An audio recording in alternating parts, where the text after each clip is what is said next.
Ginaligan mo naman this year, ah. Salamat, sir. Tumasok mo naman ako dahil sa ibang magbibigay sa grades. Sus, pinaghirapan mo yan. Tsaka na deserve mo yan, no? Alam mo, te, nung nakaraan, chinat ko siya. Sabi ko, kung nakapag-review girl, last week pa. Grabe talaga, napakasipag na tao. Diba? Wala ka. Ano talaga pag scholar, babe? Ate, matulog! Ate, patulog ka. Ano sana yun mo? Ate, kaya mo nandun sa...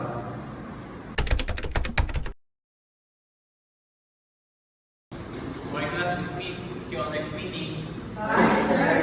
Bye! Gia, okay na ba magpaturo ng drug dosage sa'yo? Oh, okay lang. Hindi ko kasi magets eh. Nasa grounds ako mamaya. Puntahan mo na lang ako doon. Sige. Ay, naintindihan mo ba yung diniscuss ni Sir kanina? Oo, ganito lang yun. Yung sinabi niya kanina,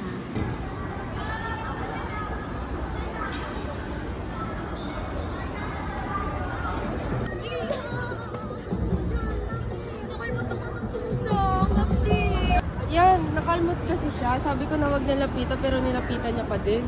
Hala, malalim ba? Ang hapdi nga eh. Ano gagawin ko? Tsaka parang nasipa ko nga yung pusa kasi ang sakit eh. ano? Jam, kahit anong kasalanan sa'yo ng pusa, dapat hindi mo sinaktan. Di niya naman sinasadya eh. Kawawa naman. Sorry. Hindi ko naman sinasadya. Kahit na, ayoko sa lahat yung may nasasaktan. Kahit ba hindi mo sadya. Sige, huwag mo nang uulitin. Sorry na, alam kong hindi mo naman sadya. Tara, dali na natin siya sa clinic.